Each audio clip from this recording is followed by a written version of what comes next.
I honestly feel like the Lakers are really starting to outsmart their opponents on any given night. I mean, look at this play, for example. As Luka's bringing it up, we're going to set up a little bit of a fake screen. Now, as we set this up, we want this defender and Christian Brown to communicate with his defender here saying, hey, screen right, screen right, screen right.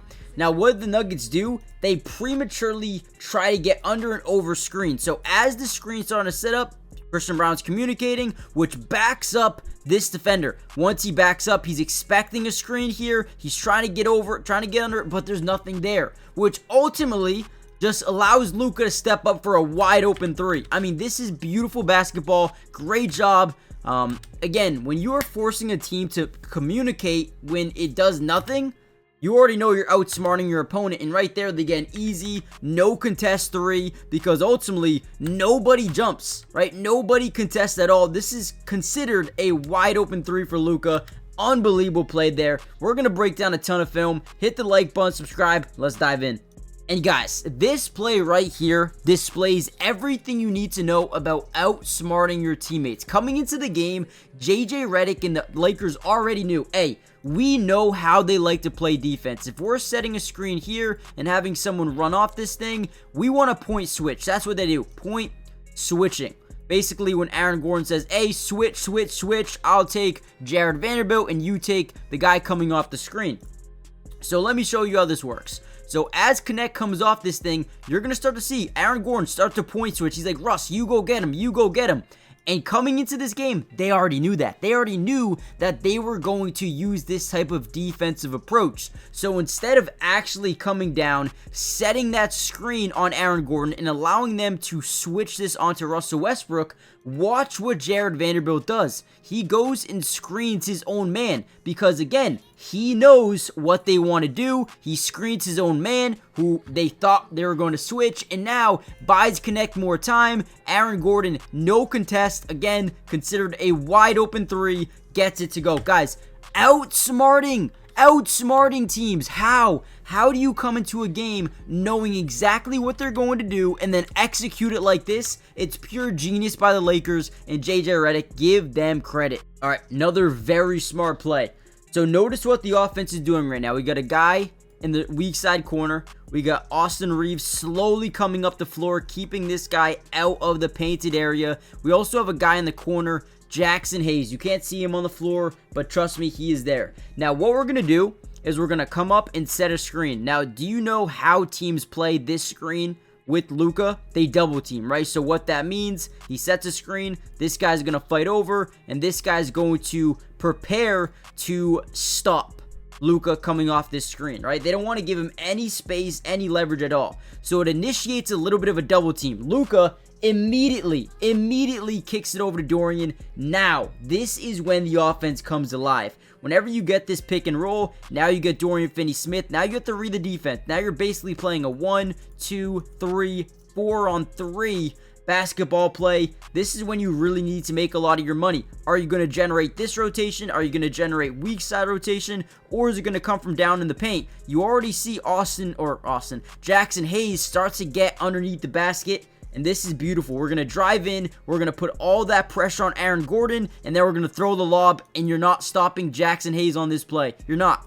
There's nothing that you can do right here to stop this high pick and roll leading to a Dorian Finney-Smith lob to Jackson Hayes. Absolutely nothing you could do.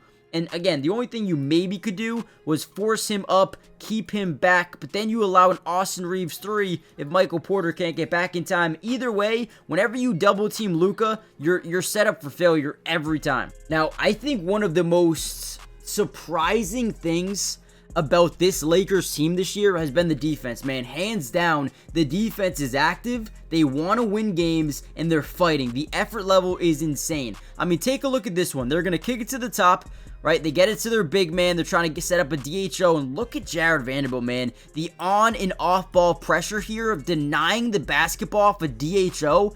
That effort level is insane in its own. They finally get it over to him, and watch this. Fights over the screen, gets his hand on the basketball. Now we got a loose ball. They do pick it up, right? But again, that off-ball pressure initiating from right here, right? right here, Jared Vanderbilt's locked in. This is a player that I would want on any basketball team. If I'm any team in the NBA, I'm giving this guy a bag because there's not a lot of NBA players that have this type of energy on any given night, right? Look at the fight. Look at the ball pressure. Boom. Force a loose ball, right? Force the defense to lose more of that shot clock here with 5 seconds left. They're going to just get very complacent with the ball here. Look at Vandy, man. Look at Vandy.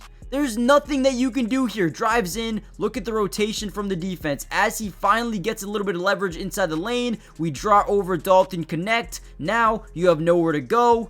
He's looking, finds that backdoor cutter. Look at this. Great defense, hands up, shot clock violation. There's nothing that you can do against this Lakers team because defensively, even without LeBron, even without Rui, this defensive lineup, I should say, with Gabe Vincent in there, with Jared Vanderbilt in there, hell, even Luka. So smart. I mean, look at this play. He gets switched onto a big, and then we get what you call point switch. Hey, you get the big man. Let me rotate back over to another guy that I feel more comfortable guarding. The IQ level of this team is so smart, and I have never in my life seen Luka give you so much effort, making him a potential MVP of the league, man, for a lot of years to come. This dude is insane. Insane. I love it.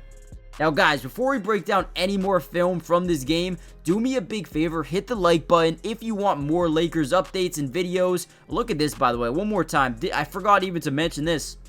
Look at Luka as he tries to kick it over. Boom, play the passing lane. One less option you have. They play so well. But hit the like button, subscribe to the channel, join the family, turn on post notifications. If you want more Lakers updates, more Lakers breakdowns, we got you guys covered. And with that being said, let's kind of dive back into some more film. All right, and here we go. Last one I really want to show you. If you guys want a part 2, let me know. I'll break down so much more of this game if you guys want another one of these videos. The Lakers did score 46 points in the first quarter, 32 in the third. They did get demoralized in the fourth a little bit, but still won this game. But again, if you want the part 2, comment down below part 2.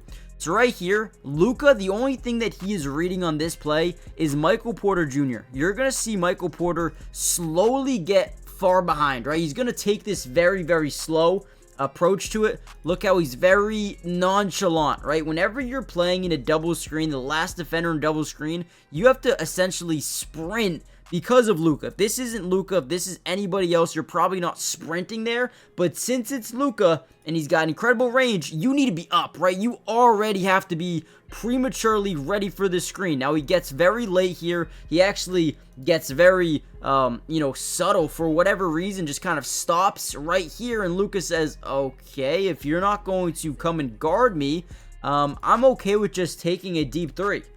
You cannot allow Luka to take these threes. Again, wide open. There's no contest here. Luka does not see you. If you're coming from the side, he's so locked in. Wide open three, drains it. This is what you get if you're not going to hustle defensively. And quite frankly, tonight in the first 3 quarters, the Nuggets were not prepared to guard this Lakers team. And that's what happened. They weren't. They weren't ready. They weren't able to do it. And they lost this game. Ultimately did make a comeback towards the end, but it didn't matter because they went on such a generational run beforehand. So we're going to end the video here. Hit the like button, subscribe if you're new, join the family, turn on post notifications, and I'll see you guys in the next one. Peace.